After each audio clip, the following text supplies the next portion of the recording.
Right, so I want to talk to you now about hope and positivity and how to try to hold on to that even during challenging times, like now with the coronavirus. And as we all know, we react so differently to crisis. I can go to my own family. I mean, we are laughing a bit about this because my mom, she's religious, so she turns to God. That's where she finds her strength. My sister, she's not religious at all. She's a brain researcher and she turns to facts, all facts that she can find about COVID-19. And me, I'm an entrepreneur, so I turn to creativity instead. And I'm curious about you. Before I present myself a little bit more, can just three of you, if you would like to share how you reacted when this crisis first rolled out. Can you just give me some reflections? Who is first? Denial. Denial? Yeah. More? Action. Action. I'm very proactive. Very proactive. Yes. Did you get scared? Trying to get some facts, information. Exactly. And adapting. And it takes time, right? I mean, I also neglected the whole thing from the beginning. I said, this will just go over and everyone is doing too much fuss about this, but now everything has changed, obviously. This is interesting. I think you have all seen the different funny posters about this. When life gives you lemons, well, you can throw them at somebody. That's one way of handling it. Or when life gives you lemons, ask for salt and tequila. That's another way of taking care of it, right? And this one, you've seen it before. When life gives you lemons, make lemonade. Try to make something good out of it. And I think I'm going for the lemon juice. Today, I want to tell you about the Optimist Club that I have founded here in Lund. And also want to share with you some of my insights about optimism and faith. Who am I? Well, I'm not a psychologist, not a coach. I'm not a prophet who claim to have the solutions to good mental health. I'm a journalist and a conversation leader. And I think that some of you perhaps might recognize me from my years as a news reporter and columnist at Sydsvenskan. During my career, I've met so many great people who have experienced a lot, and I've been greatly inspired by them when it comes to the attitude of life. And during my time as a news reporter, I met researchers, entrepreneurs, writers, comedians, and just ordinary people who did extraordinary things. And to be true, I often felt a bit frustrated when I went out having an interview and our great conversations. When I came back to the newspaper, I had to convert this into a very small article. That was sometimes hard because I wanted more people to listen to the whole interview, the whole conversation, to get all the nuances. So what do you do then? Well, I went to the editor-in-chief and said, hi, do you know what? I want to host a talk show. And she said, yes, why don't you do that? And I almost fainted out of fear. My God. But when you have said it, you need to go through with it. And I did. I'm actually very proud to say that we have now done the Late Night Lund show. It's a talk show for 5 years now. And more than 60 guests have passed by the interview so far. We recently moved into Grand Hotel. And now it's on hold like everything else, but we hope to get back this autumn. So you're all very welcome to join then. I started this talk show while I was employed at the newspaper, but this was so much fun. And the talk show was just a small thing next to the ordinary journalist work. But I liked it so much, and it was so much me, the thing I wanted to do. So I decided to invest fully in live journalism.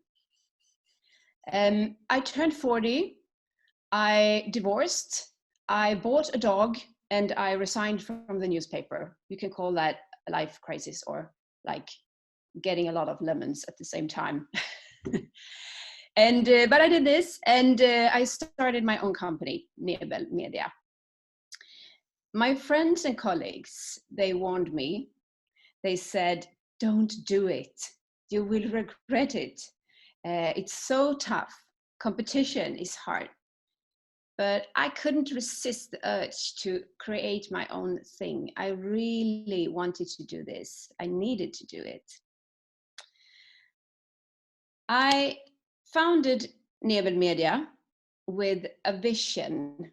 And the vision says that I want to lead conversations that bring inspiration, hope, and change.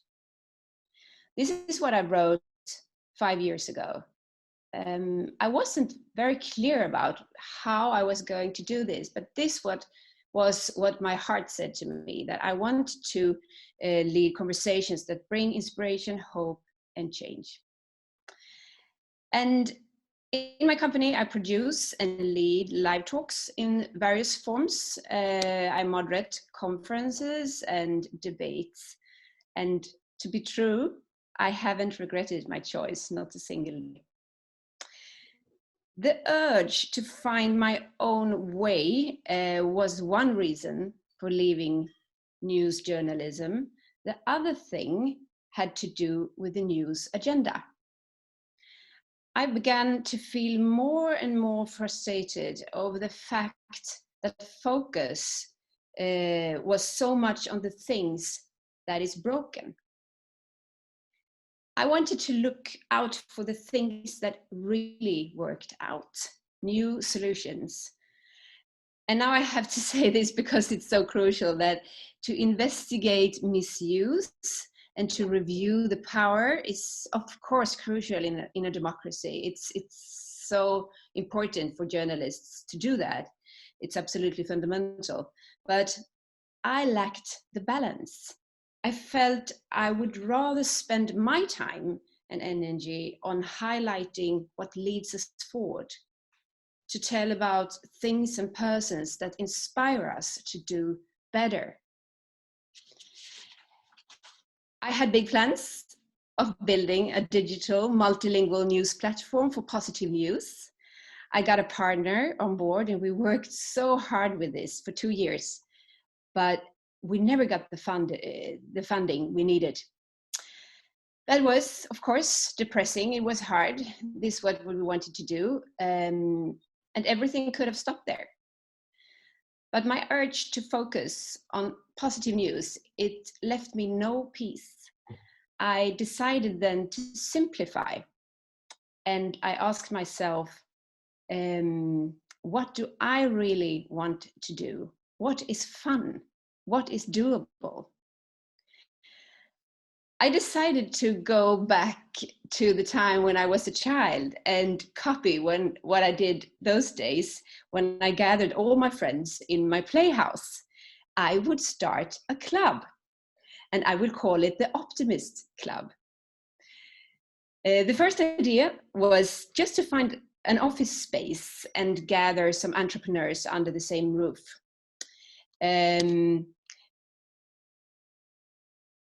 Think that both work, life, and the world will be a better place if we seek the optimistic angle.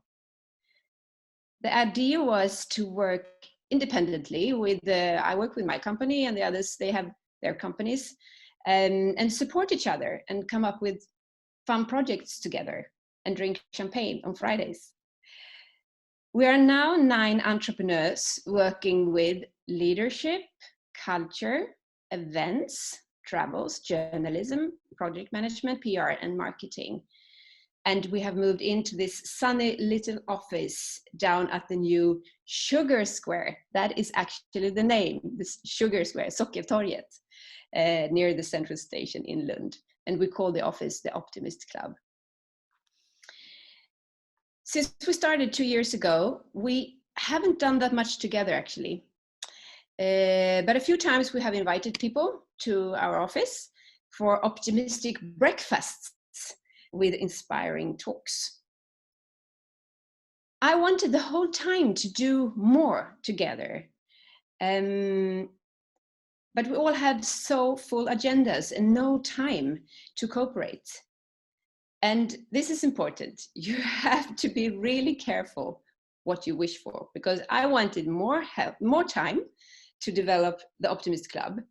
And then came the Corona crisis and everything just stopped. All of our assignments just disappeared, from all-time high to nothing. Empty, no customers, no income, a lot of lemons. This was, of course, troubling it is troubling for all of us. We first reacted with shock and a sense of unreality. What now? How will we handle this? But quite soon, another feeling arose that we actually have an opportunity now to contribute, to develop and to learn new things. And we thought, if the whole society is thrown into crisis mode and we have an office called the Optimist Club, then we have an obligation to contribute with hope and faith. But how? We decided to go digital and to broadcast live talks on Facebook 3 times a week during lunchtime. We interview people who are doing positive things during the Corona crisis. And we thought like this, that if we do something positive for others, then maybe it will pay back. And if not, we will at least learn something new. In 5 days, we built a small studio. We rattled together what we had of technical equipment like tripods and mobile cameras and pod microphones. And then we were off. And now we have been running this for a couple of weeks. We have interviewed students who help elderly to shop, researchers who are looking for a vaccine, doctors at the hospital, Maria, the CEO of JAND, that you mentioned before, people who in different ways stand for hope and faith. And we also select the Optimist of the Week. And now I have to say something about this. What is an optimist? Can you see this? Yes, optimism, the best possible. I went to science, and the brain scientist and psychologist Elaine Fox at Oxford University, who for 20 years she has studied human behavior and the function of pessimism and optimism. And she says, being optimistic is about harboring hope for future, knowing hard times will come, that you will manage it, that there is always a way of dealing with difficulties. And optimists are not naive. They don't think they will not ever fail, but they are firmly convinced that they will handle it in one way or another. And optimism comes from the Latin word, actually, optimum, which means the best possible.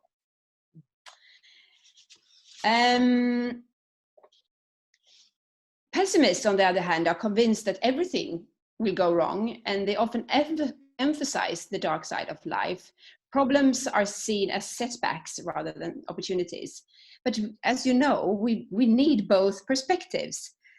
But we're so much more trained to act on danger, to let fear control us. That is so much easier for us. We have trained our brains since we walked on the savannah to look out for danger and to respond to it. It's in our DNA. But here is the great thing. We can train our brain to look for the bright side of life. So how do we do that? I now want to share a few tricks that works for me that I have picked up from my many talks and interviews with smart people. Like, for example, when I interviewed Christina Bengtsson, the world champion shooter, who is an expert in focus and mind control, and Annika Gilbertsson, the founder of Energy Management. The first thing is, something negative happens. You want to react strongly and impulsively. Don't. Take a deep breath and calm down your mind. Good decisions never comes out of fear. Stop and evaluate. How bad is it? That is my first trick. Next one is, like for us, when our assignments disappeared at the Optimist Club, we got a chance to develop something new. We got to learn new technology and build our team. We had new possibilities. Number 3, I like this one. You can whine and hate what's going on. You can be very sad and down and everything, but set the egg bell. Do this for 1 hour and then decide that after this hour, I want to change my mindset.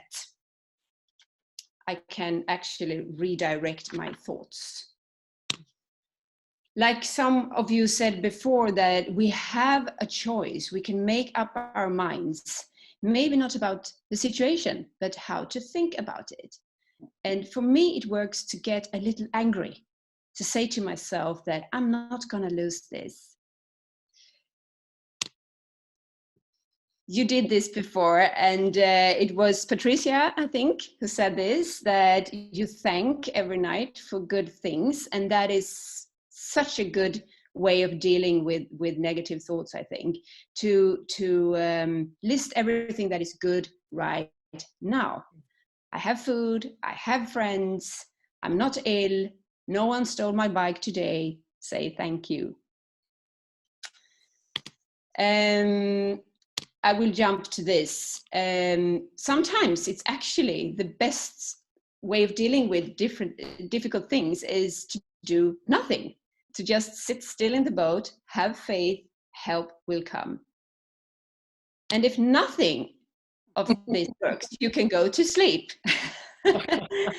Go to sleep, just say thank you, I'm so happy that this day is over now, and then wake up to a new day with a fresh brain. So I will summarize this now. How did it go at the Optimist Club? Did we make any lemon juice at the Optimist Club?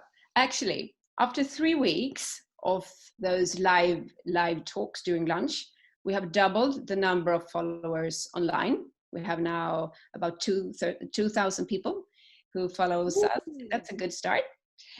We have got 3 external clients who want to record in our studio and to pay for it.